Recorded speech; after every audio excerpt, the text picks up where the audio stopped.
The next 2 days here, we're going to be taking a look more in depth at a few things that we weren't quite able to cover in the reveal coverage for Season 3. That was a near 15-minute video of everything at large coming across the main 3 experiences, but because there was so much to discuss, I feel like some of the details weren't exactly expanded upon or focused on enough with that top-level coverage. Today, we're going to be taking a look at some of the biggest changes coming to Modern Warfare 3 and Warzone Season 3 and letting you know all you need to. Honestly, there's an impressive number of some of these gameplay changes and features that are worth noting. So as we go along, drop your thoughts down below, drop a like if you enjoyed the video, and consider subscribing for more content leading up to and beyond Season 3's launch next week, along with a ton of other FPS content. I'd love to have in the community. Also, we've been posting more shorts here on the channel that you may have noticed, but if you'd like to follow over on TikTok as well, we'd love to see you over there. We're starting to post to that platform too. But anyways, let's talk about these changes coming. First, let's talk about Modern Warfare 3, because while there's a substantially smaller amount of core changes to the multiplayer end of things, the changes are still absolutely worth noting, and I think are some solid additions to the gameplay loop.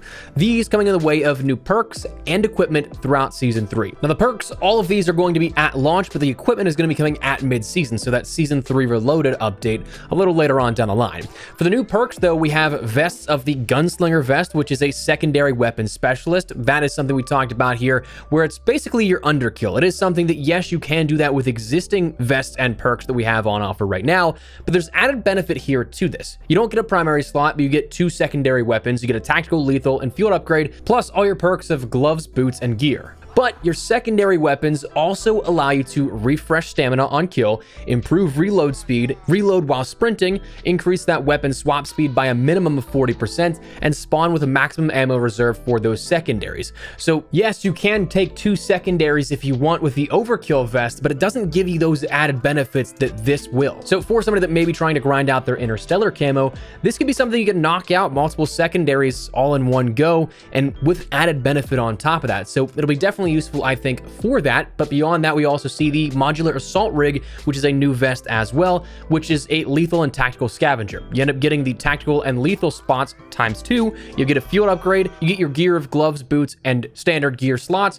but you also start with a maximum ammo reserve with the ability to resupply tacticals and lethals from dead players. So this is basically just going to be like a scavenger pro per se. You have those basic abilities with the scavenger gloves, but this again just adds a little bit to it. You also will get another vest of the compression carrier, which, as we mentioned in our top-down video, the reveal video on Wednesday, this is the one that I'm most excited for here because it assists in healing and gas protection. You lose a tactical slot, you still have your lethal, but you also still have your gloves, boots, and gear. But the big part about this is that it will immediately regenerate your health after a kill or objective capture, plus reduce the effects of gas grenades. This is quick fix for Modern Warfare 2. Basically the only perk that I ran in that category whenever we had it in Modern Warfare 2. I used it a ton in Modern Warfare 2019 as well, so very, very excited here to see this come back. And honestly, I think it might have the potential to make gameplay a bit more aggressive because you don't have to rely on stims. You don't have to wait for health regeneration as much if you're pushing a little more aggressively into an objective or something like that. So looking forward to this one big time. We'll also see 2 more perks in the way of a new boot of the reinforced boot, which is basically your Dauntless from Vanguard, where it makes you immune to movement reduction effects, and the new perk of the high gain antenna, a gear item, where the minimap is zoomed out for you and nearby allies. Enemies remain on the radar longer for you and allies in the vicinity if a nearby ally has a CCT comms vest perk, and you can see ally radar pings from the intel jacker and compass indicators from a nearby signals jammer player. So this one honestly is interesting because it has additional benefits if your team is running a coordinated attack with you. That could be random if you're just solo queuing, or it could be something that you and your entire squad actually coordinate this kind of stuff and you all get these benefits. But interesting for sure. Then in mid-season, to round out the multiplayer stuff, we'll have the new tactical of the EMD mine and the enhanced vision goggles. The EMD mine is going to be a proximity triggered mine that sticks to surfaces, and once triggered, the mine shoots out from the tracker devices that reveal the enemy's location and direction until removed. So basically a sort of sticky advanced UAV kind of. And then those enhanced vision goggles, the EVGs, are going to allow you to toggle between normal vision and enhanced vision with integrated target highlighting. Now, this is going to be on a battery, so you do not have the ability to use this 24/7, but it'll be interesting for sure to see how this all plays out. But that said, that is the multiplayer big changes here in the gameplay for Modern Warfare 3 Season 3. But let's jump on over to Warzone, because there is actually a lot of stuff in regards to new features, new gameplay changes, and all things in between in regards to actually like big stuff, not just like, hey, we're going to see a patch to this, or we're going to see a nerf to this weapon. But let's start out with some of the stuff at launch. There's a new feature overall for the entirety of Rebirth Island called the Biometric Scanner. It's detailed as dotted around Rebirth Island's upgraded communication facilities is a series of 10 biometric scanners, terminals that include full biometric scanning capabilities. Once per match where these scanners are active, you can approach a biometric scanner and quickly check your statistics. The scanner produces a key card based on your identity, placed directly into your backpack, so it's a lootable item as we'll touch on in a second, along with an XP reward. Inspect the keycard and you'll see it contains your operator name, clan tag, and access level. The keycards themselves, again, they take up a slot in your backpack. They can be dropped or looted and can unlock a special menu in any Rebirth Island buy station for the duration of the remaining match. The keycards will have rarities to them, 6 of those, where bronze is common, silver is relatively common, gold is uncommon, platinum is rare, polyatomic is very rare, and Orion is incredibly rare. The percentage chance of receiving a specific rarity is, as they say, redacted, but your chances improve if a squad mate is close by during a scan or if you repeat the scanning process in the next few days. Buy station access and in-match rewards are also going to be tethered to this, where if you bring your keycard or one you've looted from the corpse of an enemy to a Rebirth Island buy station, a special keycard menu will be accessible. Based on the highest keycard you have in your possession, whether it's yours, a foe's, whatever the case, you can end up buying certain things from it, where they gave some general examples based off of rarity, where bronze can reward you with random ammunition, cash, armor plates, lethals, and tacticals, all the way up to polyatomic and Orion giving you redacted stuff with free equipment selects at buy stations, special weapons, which we'll touch on in a second. This actually might be a new type of ultra rarity for the weapons and additional items as well. But it's also said with the biometric scanner stuff that there's going to be additional and permanent in-game rewards. They stated there is a growing evidence that returning to the biometric scanners on subsequent but non-consecutive visits may unlock a variety of additional assets, including camouflage for your armaments. So definitely interested to see what that is all about, because you know I love to collect those camos. So it's this kind of odd new system that reminds me of a combination of a bunch of things. DMZ dog tags with rarity based on how many times you visit that biometric scanner, a bit of the daily login bonuses where it seems like it's important to keep coming back regularly, and a bit of the weapon trade stations mixed with like black market buy stations from Warzone 1's Fortune's Keep, where it grants you specific gear but also discounted on special items. So on paper it seems like an oddly complex system, but we'll see what that does in time, I suppose. We'll also have around the map, as a lesser important but still something that's important to the gameplay loop, new smart displays, kind of similar to what we had in Vondel, it seems like, where these are going to be found around the map that show the air quote general weather forecast for Rebirth Island, but also heat zones where there's congregations of players. If you received a key card from the biometric scanner, you also could be a target on that big screen, and the first, as they put it, their words not mine, demon who ends up hitting 10, 15, or even 20 kills in the game will be on that, so you know who to hunt or who to avoid. So it seems like there might be some kind of narrative stuff here too. It's stated unsubstantiated rumors also indicate redacted comms from an unknown entity have occasionally breached the security systems running these displays.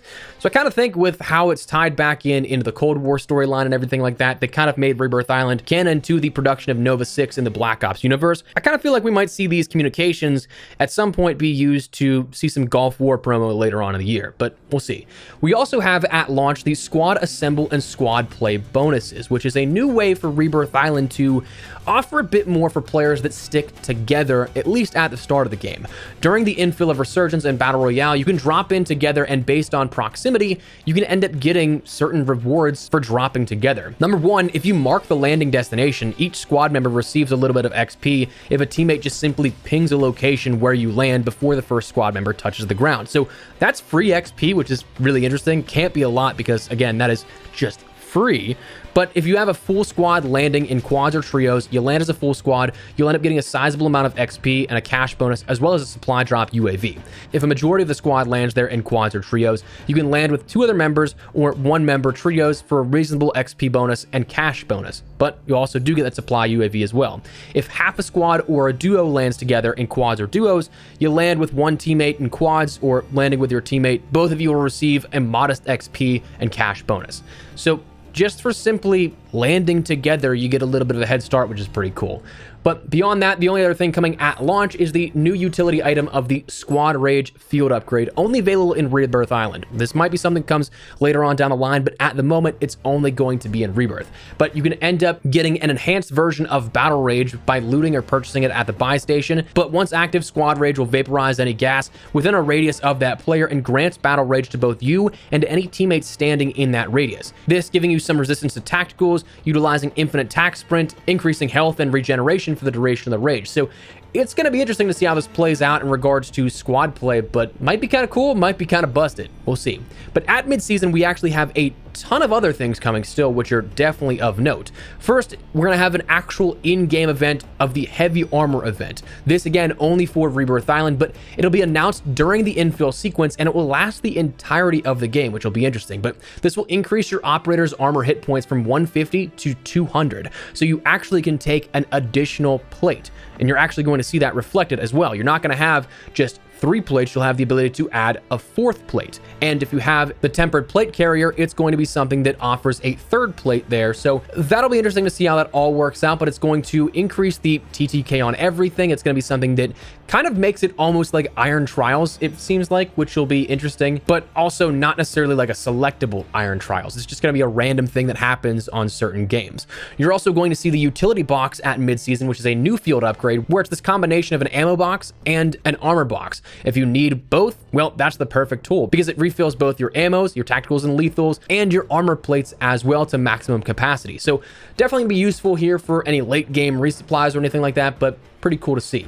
Specialist bonus, the perk package will be coming in season as well. Firstly, for Rebirth Island, again, it seems like later on down the line, we'll see this come to other maps as well, but once found, this will grant you every applicable perk in the game and continues to function even if you subsequently access your loadout drop with your chosen perks. So it will be still there if you do pick up another loadout afterwards. Now, with Warzone air quote 3, what we have here as of the Modern Warfare 3 year, you of course have those tac pads, commando gloves, quick grip gloves, climbing boots, and overkill by default, but Specialists will grant you the additional 29 perks available. So you have Battle Hardened, Double Time, EOD, Focus, Irradiated, Mechanic, Mountaineer, Scavenger, Shrapnel, Sleight of Hand, Spotter, Strong Arm, Cold-Blooded, Escapist, Payout, Primed, Quick Fix, Resupply, Stalker, Survivor, Tempered, Tracker, Bird's Eye, Combat Scout, Flex, Ghost, High Alert, Resolute, and Shrouded.